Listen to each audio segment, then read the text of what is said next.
لله نحمده ونستعينه ونستغفره ونعوذ بالله من شرور أنفسنا ومن سيئات أعمالنا من يهده الله فلا مضل له ومن يضلل فلا هادي له وأشهد أن لا إله إلا الله وحده لا شريك له وأشهد أن محمدا عبده ورسوله أرسله بالحق بشيرا ونذيرا يا أيها الذين آمنوا اتقوا الله حق تقاته ولا تموتن إلا وأنتم مسلمون يا أيها الناس اتقوا ربكم الذي خلقكم من نفس واحدة وخلق منها زوجها وبث منهما رجالا كثيرا ونساء واتقوا الله الذي تساءلون به والأرحام إن الله كان عليكم رقيبا يا أيها الذين آمنوا اتقوا الله وقولوا قولا سديدا يصلح لكم أعمالكم ويغفر لكم ذنوبكم ومن يطع الله ورسوله فقد فاز فوزا عظيما أما بعد فإن خير الحديث كتاب الله وخير الهدي هدي محمد صلى الله عليه وسلم وشر الأمور محدثاتها وكل محدثة بدعة وكل بدعة ضلالة وكل ضلالة في النار قال الله تعالى في القرآن المجيد فإذا قرأت القرآن فاستعذ بالله من الشيطان الرجيم أعوذ بالله السميع العليم من الشيطان الرجيم بسم الله الرحمن الرحيم هل أتى على الإنسان حين من الدهر لم يكن شيئا مذكورا إنا خلقنا الإنسان من نطفة أمشاج نبتليه فجعلناه سميعا بصيرا معزز سامعین کرام و برادران اسلام، اللہ تعالیٰ کی آخری کتاب یعنی قرآن مجید اس بات پر گواہ ہے کہ اللہ تعالیٰ نے قرآن مجید میں سب سے زیادہ اپنی توحید ہی کا ذکر فرمایا ہے۔ توحید یہی وہ محور ہے جس کے ارد گرد اسلام، ایمان اور اخلاق کے تمام تقاضے گردش کرتے ہیں۔ توحید اسلام اور ایمان کی بنیاد ہے۔ اگر اس بنیاد میں فرق آ گیا تو یہ عقیدہ خود بخود خراب ہو جائے گا، جسے نہ رسول اللہ صلی اللہ علیہ وسلم کی محبت پر کر سکتی ہے اور نہ کسی ولی کی عقیدت پر کر سکتی ہے اور نہ ہی کوئی نیکی اس کا بدل ہو سکتی ہے۔ اللہ تعالیٰ نے قرآن کریم میں صرف اسی پر بس نہیں کیا کہ مجھے اللہ مانو، میری بندگی کرو، بلکہ اس نے طرح طرح سے مثالیں دے دے کر، عنوان بدل بدل کر یہ واضح فرما دیا کہ مجھ جیسا کوئی نہیں، میری خدائی میں کوئی شریک نہیں، میں کسی کو کچھ دینا چاہوں تو کوئی مجھے روک نہیں سکتا، میں کسی سے کچھ چھیننا چاہوں تو کوئی اسے دلوا نہیں سکتا، میں حاجت روا ہوں، مشکل کشا ہوں، پالن ہار ہوں، غیب کا جاننے والا ہوں۔ غرض یہ کہ تمام کائنات میں صرف اور صرف میری حکومت ہے، اس میں میرا کوئی شریک، کوئی دخیل نہیں۔ برادران اسلام، پچھلے خطبہ جمعہ کے موقع پر میں نے آپ حضرات کے سامنے کتاب اللہ سے ہمارا کیا تعلق ہے اسے موضوع بناتے ہوئے قرآن کریم کی روشنی میں کچھ اہم باتوں کو پیش کرنے کی کوشش کی تھی، اور میں نے بنی اسرائیل کو سورہ بقرہ کے ذریعے بنی اسرائیل نے جو توریت، انجیل، زبور، آسمانی کتابوں کے ساتھ جو کچھ کیا، میں نے بتایا کہ اللہ کے نبی نے فرمایا کہ عنقریب میری امت وہ سب کچھ کرنے والی ہے، جو عوام کرے گی وہ میری امت کی عوام کرے گی، جو علماء کریں گے کتاب اللہ کے ساتھ، میری امت کے علماء بھی اللہ کی کتاب کے ساتھ وہی کریں گے۔ میں نے خطبے کا آغاز سورہ بقرہ کی آیت کتاب اللہ وراء ظہورہم کأنہم لا یعلمون واتبعوا ما تتلو الشیاطین علی ملک سلیمان، ان آیات کے ساتھ میں نے خطبے کا آغاز کیا۔ کہا کہ انہوں نے کتاب اللہ کو اپنی پیٹھ کے پیچھے پھینک دیا اور ان باتوں کے پیچھے پڑ گئے جو شیاطین حضرت سلیمان علیہ السلام کی خلافت میں، آپ کے ملک میں جن باتوں یعنی شیاطین جو پڑھا کرتے تھے، یعنی جادو، ٹولے اور آسمانی کتابوں کو انہی چیزوں کے استعمال میں لگا دیا میں نے بہت ساری باتیں مثالیں دیتے ہوئے آپ کے سامنے پیش کرنے کی کوشش کی۔ برادران اسلام، آج کے اس خطبہ جمعہ کے موقع پر میں آپ کے سامنے انسان کی ذات میں خود اللہ کو پہچاننے کے لیے اللہ نے کیا کیا نشانیاں رکھی ہے، اس عنوان اس موضوع سے کچھ باتوں کو قرآن کریم کی روشنی میں پیش کرنے کی کوشش کروں گا۔ میں نے خطبہ مسنونہ کے بعد میں سورہ دہر کی 2 آیات کی تلاوت آپ کے سامنے کی ہے۔ یہ سورہ کا نام سورہ دہر بھی ہے، سورہ انسان بھی ہے۔ جیسا آپ خلیج کا قرآن، سعودیہ کا یا دوسرا قرآن آپ ہندوستان، پاکستان، بنگلہ دیش کے علاوہ کوئی قرآن لیں گے تو آپ کو اس سورے پر نام لکھا ہوا الانسان ملے گا۔ اب ہندوستان، بنگلہ دیش یا پاکستان کا اگر آپ قرآن لیں گے تو آپ کو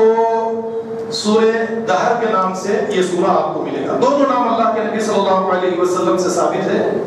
اللہ تعالیٰ نے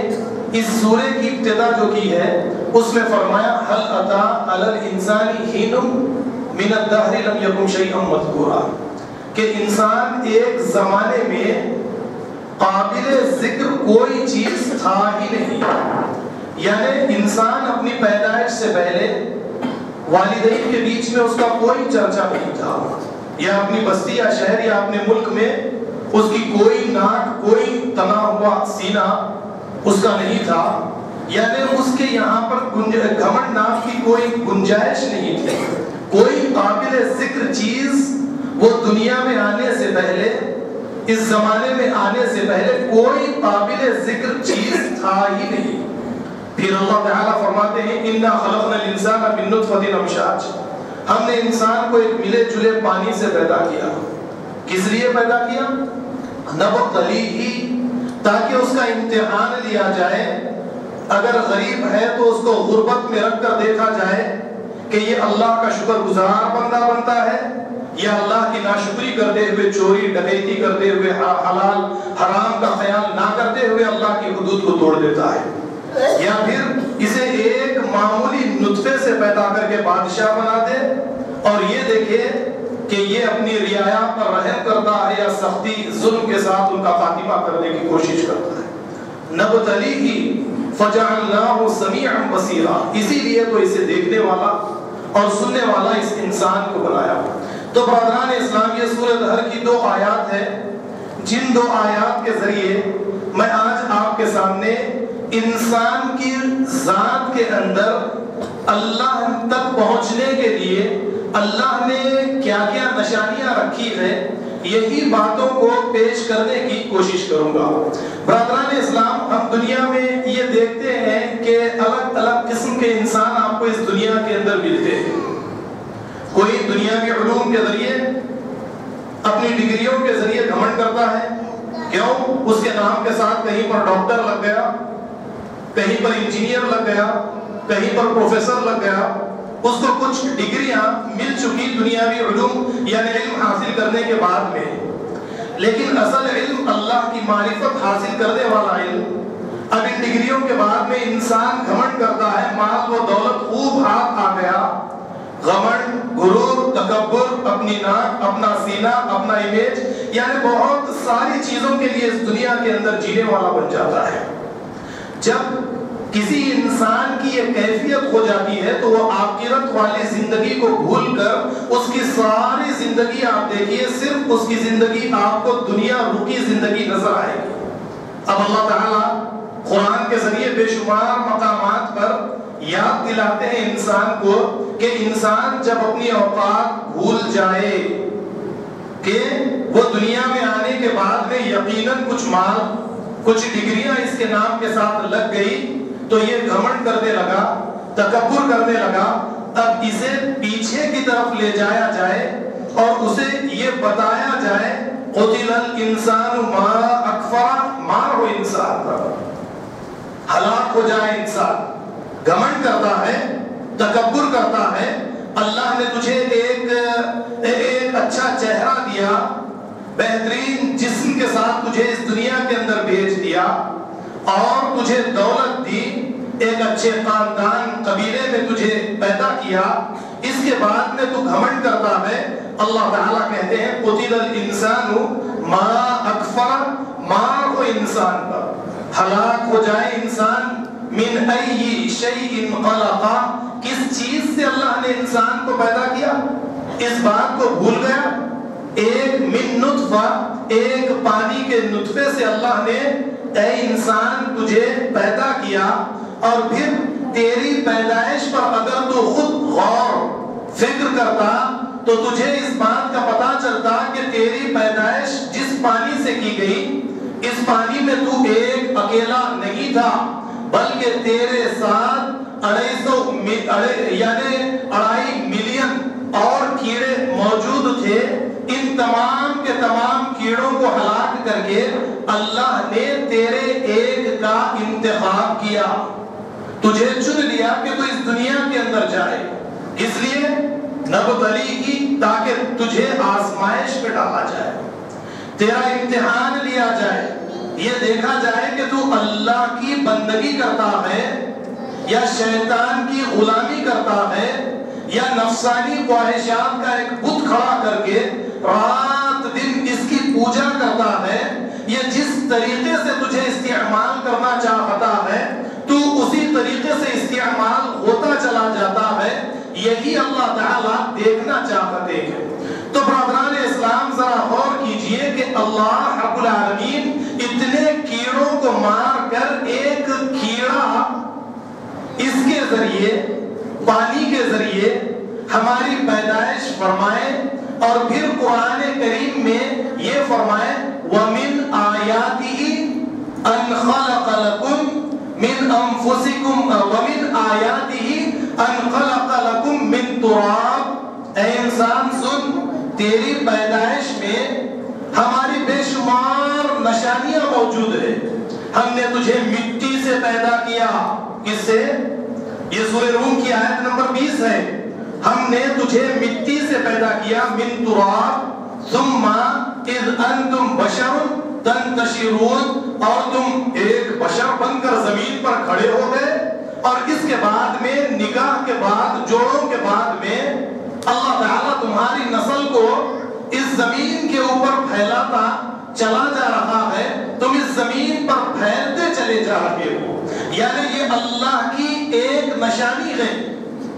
یا اللہ کی کئی نشانیاں اس میں موجود ہیں کہ آپ پیڑ پودوں پر نظر ڈالیں، آپ کو یہ پتا چلے گا کہ آپ زمین سے ایک پیڑ کو، آپ کے مکان میں ایک درخت ہے، جھاڑ ہے، آپ اس کو کاٹ دیں، پھر اسی کے بازو میں یا ٹھیک اسی جگہ سے ایک چھوٹا سا پودا نکلے گا، آپ چھوڑ دیجئے، پھر وہی شکل اختیار کر لے گا، وہی آپ کو پھل دے گا، چھاؤں دے گا، پھول دے گا، وہی رنگ کے پتے اس پر آ جائیں گے۔ تو دوبارہ اس درخت کو زندگی دینے والی ذات کس کی ہے؟ اللہ کی ذات ہے۔ تو جس طریقے سے اس زمین پر جانور، چرند پرند، پیڑ پودے پھیل رہے ہیں، ٹھیک اسی طریقے سے اس زمین سے انسان کو اللہ نے پیدا کیا، اور انسان ہی کو اس زمین کے اوپر اللہ رب العالمین پھیلاتے چلے جا رہے ہیں۔ لیکن انسان ہے کہ اسے وقت نہیں ملتا ٹی وی پر پکچر فلمیں دیکھنے کے لیے، اس کے یہاں پر وقت ہے۔ دنیا کی آپ یہ کہیے کہ جس سے کوئی فائدہ حاصل ہونے والا نہیں ہے، ان چیزوں پر نظر ڈالتا ہے، اس میں غور اور فکر کرتا ہے، لیکن اللہ تک پہنچنے کے لیے خود انسان کی اپنی ذات میں جو بے شمار نشانیاں اللہ نے رکھی ہیں، انسان خود اپنی کتاب کو کبھی نہیں کھولتا، اپنی کتاب کی تلاوت خود انسان کبھی نہیں کرتا، جبکہ قرآن سورہ ذاریات کی آیت نمبر 21 میں کہتا ہے سنُرِيهِمْ آیاتنا فی الآفاق عن قریب، ہم ہماری نشانیاں انہیں آسمان میں، اس کائنات میں دکھائیں گے، وَفِي أَنفُسِهِمْ، اور خود تمہاری اپنی جانوں میں تمہیں اپنی بے شمار نشانیاں دکھائیں گے، تاکہ تم اپنے آپ کو پڑھ کے، اپنے آپ میں غور و فکر کر کے اللہ تک پہنچ سکو۔ یعنی انسان اپنے آپ کو نہ پڑھے، اپنے آپ میں غور و فکر نہ کرے،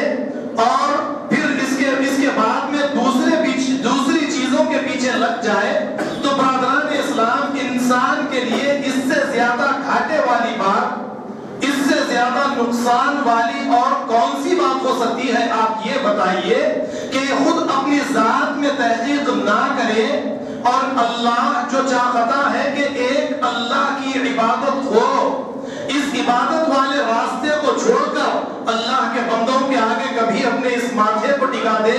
کبھی ان کو اپنا سفارشی واسطہ وسیلہ کہہ کر پکارنے والا بن جائے، کبھی ان سے بیٹے اور بیٹیوں کے سوالات کر لے، کبھی بیماری ہو جائے تو ان کے سامنے اپنے گھٹنوں کو ٹیک کر بیٹھ جائے، ان کے سامنے گڑ گڑانے والا بن جائے، انسان کے لیے اس سے زیادہ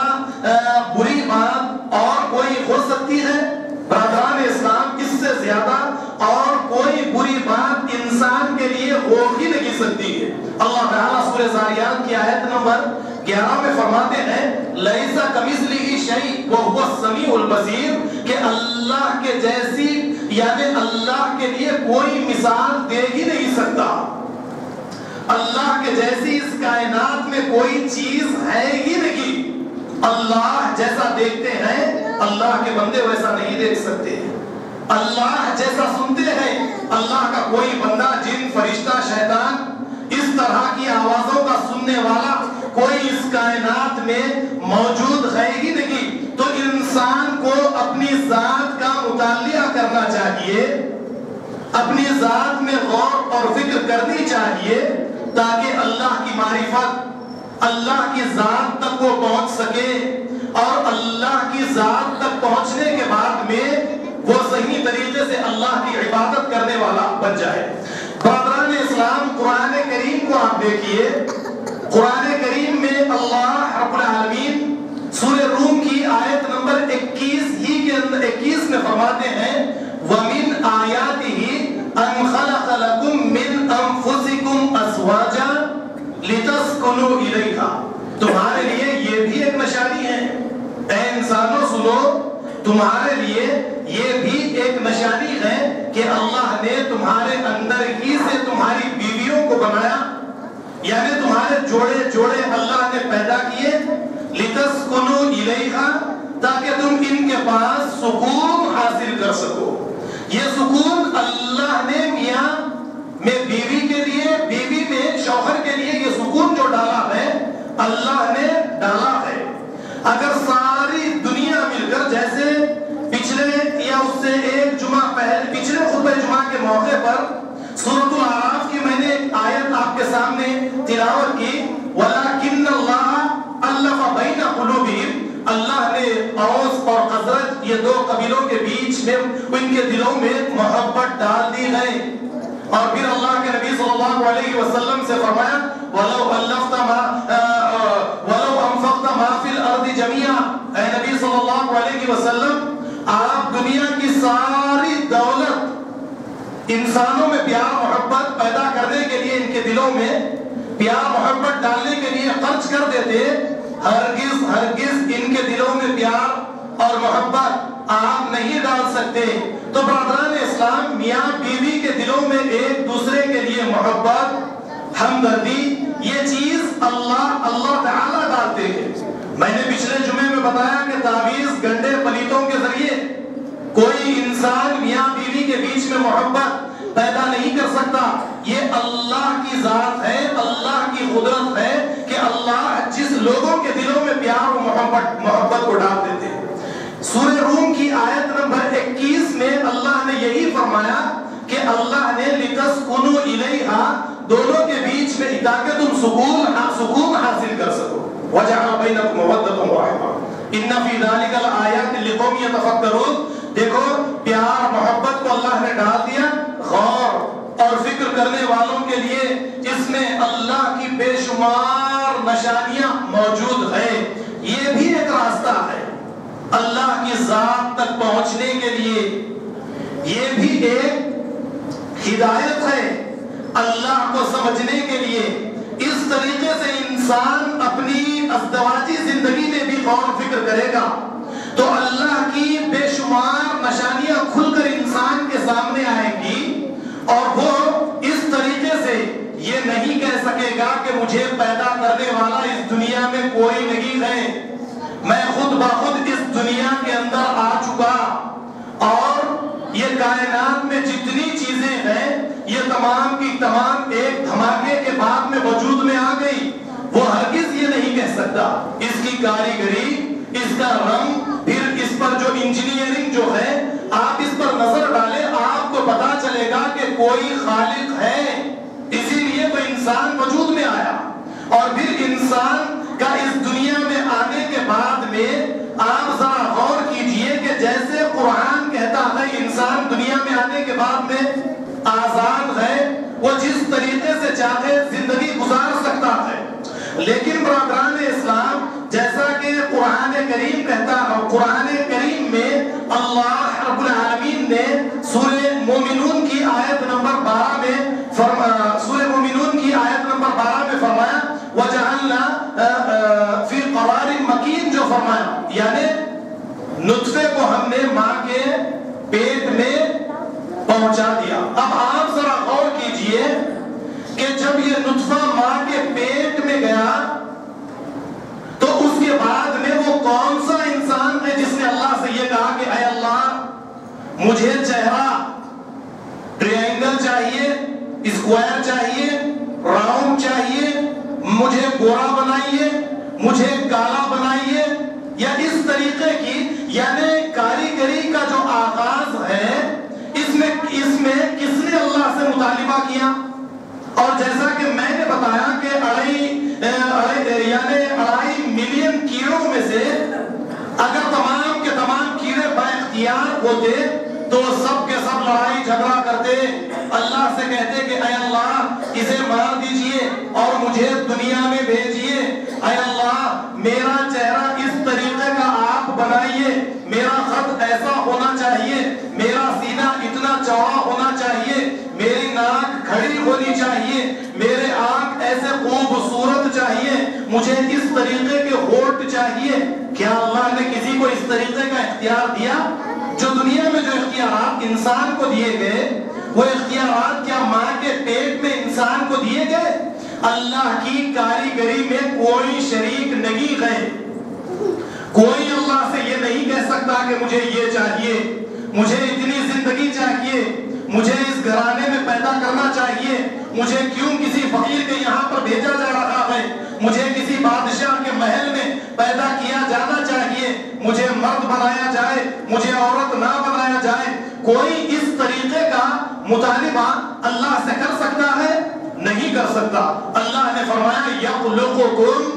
فی بطون امہاتکم خلقا من بعد خلق فی ظلمات ثلاث، سورہ زمر کی آیت نمبر 6 ہے۔ اللہ تعالی تمہیں تمہاری ماؤں کے پیٹوں میں تین اندھیروں میں ایک کے بعد ایک دوسری شکل دیتا چلا جاتا ہے۔ کبھی تم جو اس طریقے سے چلنے والا کیڑا ہوتا ہے اس طریقے کے اس طرح کے نظر آتے ہو، یعنی ویکلی سٹیپس آپ فوٹوز نکال کر دیکھیے، آپ کو پتا چلے گا کہ انسان کی تخلیق ماں کے پیٹ میں کس طرح سے کی جاتی ہے۔ کبھی تم جوک کی طرح نظر آتے ہو، کبھی کسی جانور کی طرح بن جاتے ہو، کبھی بندر کی طرح بن جاتے ہو۔ یہی فرمایا یخلقکم فی بطون امہاتکم، اللہ تعالیٰ تمہیں تمہاری ماؤں کے پیٹوں میں تین تاریک پردوں کے اندر ایک کے بعد ایک شکل دیتا چلا جاتا۔ کیا یہ تمام کے تمام چیزیں اللہ کی ذات تک پہنچنے کے لیے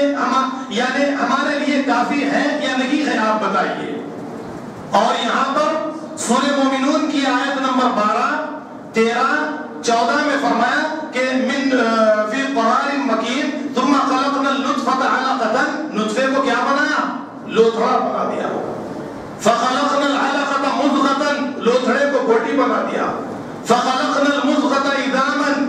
بوٹی کی ہڈیاں بنائی۔ ذرا غور کیجئے اسٹیپ کے بعد یعنی ایک کے بعد ایک اللہ رب العالمین اپنی کاریگری، هو اللہ الخالق البارئ المصور لہ الاسماء الحسنى، قرآن کریم سورہ حشر کی آیت ہے اور آخری آیات ہے۔ اس میں کیا کہتے ہیں؟ اللہ کون ہے جو پانی کے اوپر تمہارا ایک اسکیچ نکال لیتا ہے؟ کوئی نکال سکتا ہے؟ پانی کے اوپر تمہارا ایک اسکیچ نکال لیتا ہے اور پھر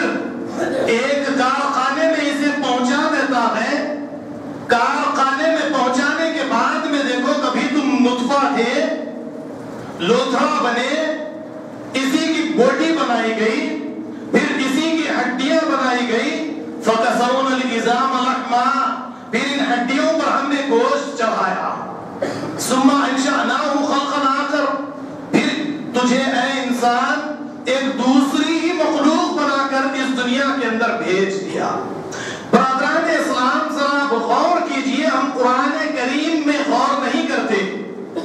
خود اپنی ذات پر ہم کبھی غور و فکر نہیں کرتے، اسی کا یہ نتیجہ ہے کہ انسان اللہ کی عبادت کرنے کے بجائے دوسروں کی طرف چلا جاتا ہے۔ سیدھا راستہ اس کے سامنے موجود ہونے کے باوجود یعنی جب جبر کی اللہ نے جو جبر کے ساتھ اس کے اندر ہدایت رکھی ہے کہ اگر غلط راستہ اختیار کر لے تو فطرت اس کی پکارتی ہے کہ دیکھ غیر اللہ کی عبادت مت کر، اللہ تعالیٰ تجھے روکتا ہے، تیرا خالق حقدار ہے کہ خالص تیرے خالق کی عبادت کی جائے، تیرا خالق حقدار ہے کہ خالص تیرے خالق کو پکارا جائے، ادعونی استجب لکم، پکارو میں تمہاری پکار کو سننے والا ہوں، وَنَحْنُ أَقْرَبُ إِلَيْكِ مِنْ حَبْلِ الْوَرِيدِ، میں تمہاری شہرت سے زیادہ قریب ہوں، وَإِذَا سَأَلَكَ عِبَادِي عَنِّي فَإِنِّي قَرِيبٌ أُجِيبُ دَعْوَةَ الدَّاعِ إِذَا دَعَانِ، اے نبی پوچھتے ہیں کہ میں کہاں ہوں، کیا بندوں کی پکار کو سنتا ہوں یا نہیں سنتا ہوں؟ اے نبی صلی اللہ علیہ وسلم آپ کہہ دیجئے کہ پکارنے والا جب مجھ کو پکارتا ہے تو میں نہ صرف اس کی پکار کو سنتا ہوں بلکہ اس کی پکار کے بعد خوش ہو کر وہ جو کچھ چاہتا ہے وہ اسے دیتا ہوں اور مزید اپنی طرف سے بے انتہا اس کو دیتا چلا جاتا ہوں۔ یہ اللہ کی ذات ہے، یہ ہمارا خالق ہے، یہ رب ہے، لیکن انسان دیکھیے جیسے قرآن میں اللہ تعالیٰ فرماتے ہیں ثم انشأناه خلقا آخر، پھر اسے ہم نے ایک دوسری ہی مخلوق بنا کر اس دنیا کے اندر بھیج دیا۔ فتبارک اللہ احسن الخالقین، اللہ تعالیٰ تمام کاریگروں میں سب سے زیادہ بہترین کاریگر ہے۔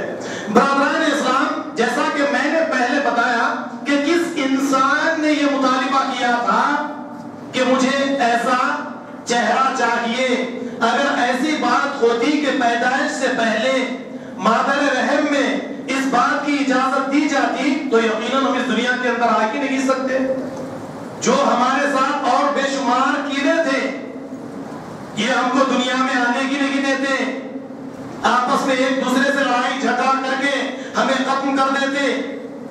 تو یہ اسی لیے اللہ اپنے اختیارات میں کسی کو شریک نہیں کرتے، اور پھر اللہ کی مرضی ہوتی ہے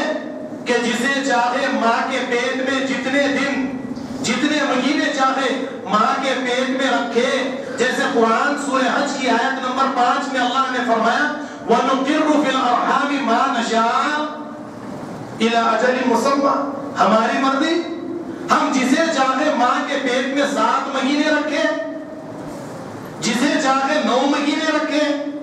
جسے چاہے 10 مہینے ماں کے پیٹ میں رکھیں اور پھر اس دنیا میں بھیجے تو سیدھا بادشاہ بنا کر بھیج دے، دنیا میں بھیجے تو طاقتور انسان بنا کر بھیج دے، دنیا میں بھیجے تو ایک جوان خوبصورت انسان بنا کر بھیج دے، ایسا ہرگز نہیں ہو سکتا۔ اللہ کی سنت ہر ایک انسان کے لیے ایک جیسی، فرمایا ثم نخرجکم طفلا، تمہیں بچہ بنا کر ہم اس دنیا کے اندر لاتے ہیں، کمزور تمہیں اس دنیا کے اندر کمزور بنا کر تمہیں اس دنیا کے اندر بھیجا جاتا ہے، تم والدین کے محتاج ہوتے ہو، جب ماں کے پیٹ میں تھے تو ناف کو تمہاری غذا کا ذریعہ بنایا گیا تھا، اور جب ماں کے پیٹ سے باہر آئے تو باہر آنے سے پہلے اس کائنات کو تمہارے لیے سورج، چاند، آسمان، پیڑ پودے، چرند پرند، مکانات، ہر چیزوں کے ذریعے سجا دیا گیا۔ تم نے کبھی غور کیا کہ ایک مہمان ہمارے مکان کو آتا ہے تو ہم کس طریقے سے اپنے مکان کو سجاتے ہیں، صاف صفائی کا خیال کرتے ہیں اور ان کی مہمان نوازی کے لیے یعنی کھانا وغیرہ وغیرہ کا بندوبست کرتے ہیں۔ اسی طریقے سے برادران اسلام ایک انسان کا بچہ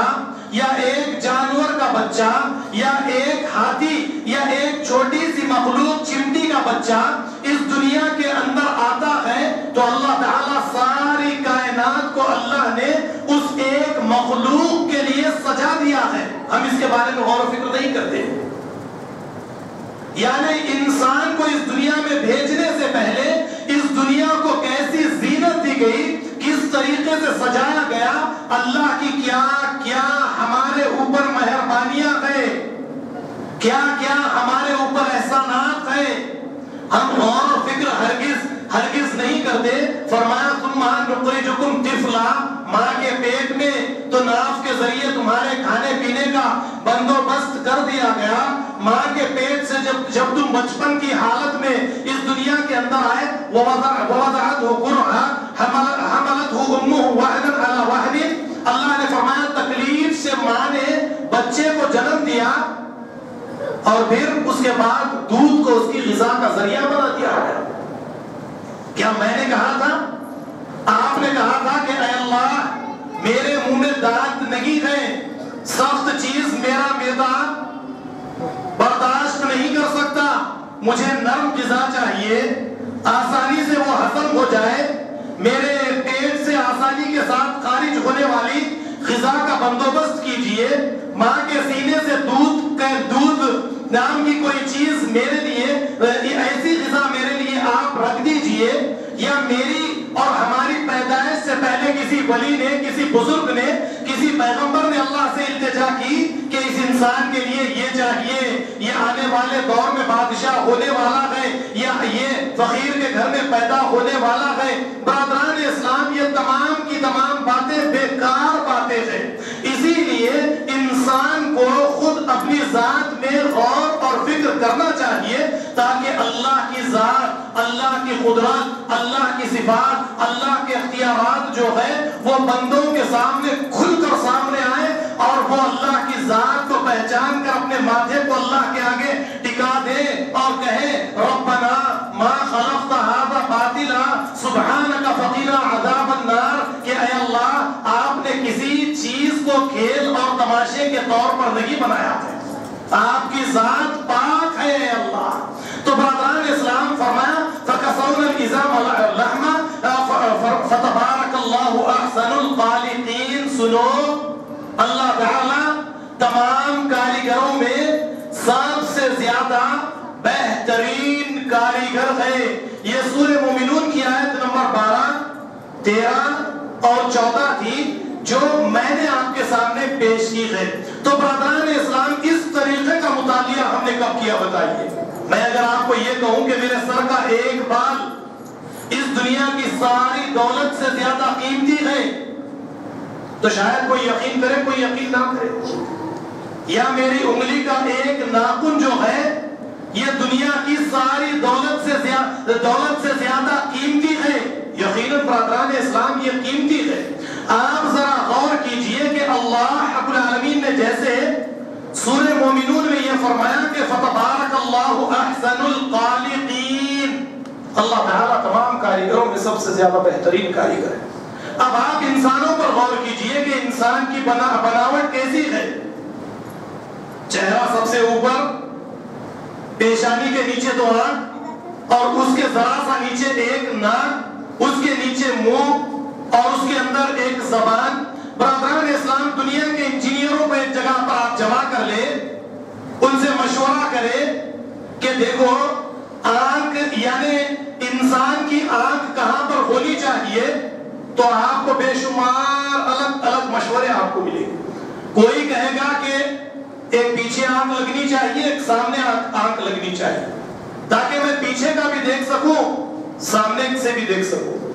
کوئی یہ کہے گا کہ ایک دائیں جانب ایک بائیں جانب ہونی چاہیے تاکہ دونوں طرف میں صحیح طریقے سے دیکھ سکوں. کوئی یہ کہے گا کہ میری انگلی میں ایک آنکھ ہونی چاہیے اور ایک پیشانی پر ہونی چاہیے. برادران اسلام, لیکن اللہ یہ بہتر جانتے ہیں کہ انسان کو آنکھ کہاں پر لگنے چاہیے, کان کی جگہ کیا ہو, دل کو کہاں پر رکھا جائے, ہاتھ کہاں پر لگائے جائے, پیر کہاں پر لگائے جائے. اگر آنکھ انگلی میں لگا دی جائے یا دائیں اور بائیں جانب لگا دی جائے تو انسان کو سونے کے لیے تکلیف ہو جائے، یا انگلی میں لگا کر وہ کیمرے کے جیسا اپنی آنکھ کا کام لینا چاہتا ہے کہ پیچھے دیکھ لے، ادھر دیکھ لے، ادھر دیکھ لے، تو برادران اسلام پھر رفع حاجت کا مسئلہ ہے، لکھنے پڑھنے کا مسئلہ ہے، کسی چیز کو پکڑنے کا مسئلہ ہے، یہ تمام کی تمام باتوں کے بارے میں انسان کا ذہن نہیں جاتا ہے۔ اسی لیے تو فرمایا وما اوتیتم من العلم الا قلیلا، تمہیں بہت کم علم دیا گیا ہے۔ علم الانسان ما لم یعلم، انسان کو وہ سکھایا جو نہیں جانتا تھا، اس سے سکھایا، فرمایا قلم کے ذریعے، علم بالقلم، یہ قلم کس ہاتھ میں پکڑتا، پھر لکھتا کس طریقے سے، اور جب یہ لکھ نہیں سکتا تو جو پچھلے لوگوں نے تحقیقات کی، نئی نئی چیزیں تخلیق کی، دوسرے ان کی چیزوں کو پڑھ کر آگے ترقی کے راستے ہمارے لیے کس طریقے سے کھولتے۔ تو برادران اسلام اس طریقے سے انجینئر، یعنی دنیا کے سارے انجینئر بھی ناکام ہو جاتے، لیکن اللہ نے انسان کو جو پیدا کیا ماں کے پیٹ میں، اللہ نے فرمایا هو الذی یصورکم فی الارحام کیف یشاء، سورہ آل عمران کی آیت نمبر 6 ہے، فرمایا کہ اللہ نے تمہارے ماں کے پیٹ میں تمہارا چہرہ بنایا، جس طرح چاہا بنا دیا۔ کوئی گورا اگر پیدا ہو گیا، کوئی کالا اگر پیدا ہو گیا تو وہ یہ نہیں کہہ سکتا کہ مجھے اللہ نے کالا کیوں بنایا، مجھے بدصورت خوبصورت کیوں بنایا، کوئی اس طریقے کا سوال نہیں کر سکتا، بس اللہ نے پیدا کر دیا، اسے اب تسلیم کرنا ہے۔ تو برادران اسلام اس طریقے سے ہم نے اپنی ذات میں اللہ کی، یعنی اللہ کو تلاش کرنے کی کبھی کوشش کی نہیں کرتے۔ ٹی وی پر ہم نظریں جمائے رکھے، اپنا سارا دماغ، اپنی میموری کو ہم ٹی وی کے ذریعے فل کر لیں، رات اور دن دوستوں کے ساتھ بیٹھ کر بیکار چیزوں کے بیکار باتیں کرتے رہے، اور جس مقصد کے لیے انسان کو اس دنیا کے اندر بھیجا گیا کہ اللہ کی معرفت، اللہ کی پہچان، تاکہ اس کے ایمان میں اضافہ ہو، اس کے اعمال میں تبدیلی آئے، یہ کردار اور اخلاق والا انسان بنے، کیونکہ جنت با کردار با اخلاق انسانوں کے لیے بنائی گئی ہے، وہ چیزوں پر وہ توجہ دیتا ہی نہیں ہے۔ تو برادران اسلام جس طریقے سے ہم ٹی وی کو دیکھتے ہیں، اپنی ذات پر بھی تو غور و فکر کریں تاکہ کچھ نتائج ہمارے سامنے آئے۔ قرآن کریم میں بہت ساری آیات آپ کو ملے گی کہ انسان کے لیے ہم نے کیا کیا نہیں کیا ہے۔ ایک تو انسان کو ہم نے مٹی سے پیدا کیا، نطفے سے ہم نے انسان کو بنایا، پورے کا پورا بنا کر اسے کھڑا کر دیا، اور پھر فرمایا کہ فجعل منہ الزوجین الذکر والانثى، اسی پانی سے ہم نے ایک کو مرد بنا دیا تو دوسرے کو عورت بنا دیا۔ سورہ قیامہ کی آیت نمبر 39 ہے یا نہیں ہے؟ یعنی اسی پانی سے ایک مرد دوسرا عورت، تو یہ اللہ کی خلقت ہے، اس طرح اللہ نے انسانوں کو پیدا کیا ہے۔ برادران اسلام قرآن کریم کی آیات تو اور بہت ساری ہے، لیکن وقت اجازت نہیں دیتا ہے، پھر کبھی کسی وقت میں کسی موقع پر ان باتوں کو پیش کرنے کی کوشش کروں گا، کیونکہ بہت قرآن کریم میں بہت ساری آیات آپ کو اس طرح کی ملے گی۔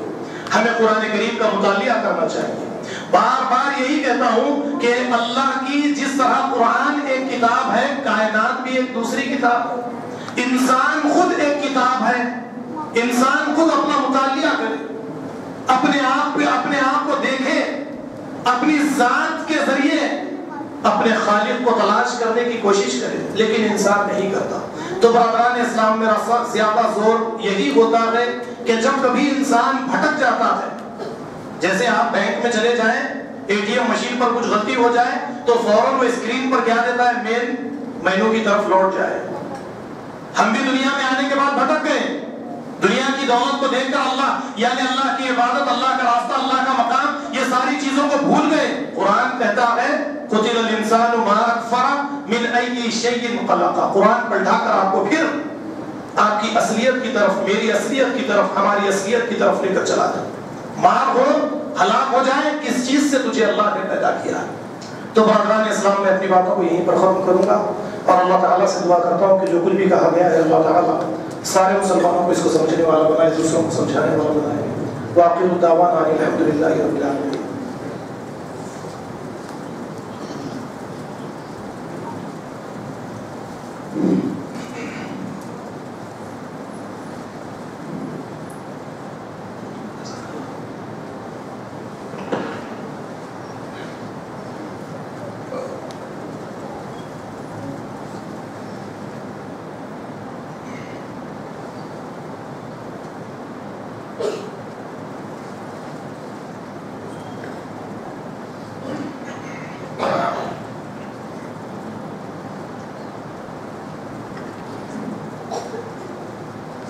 الحمدللہ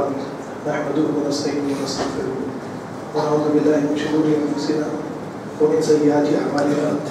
من يهده الله فلا مضل له ومن يضلل فلا هادي له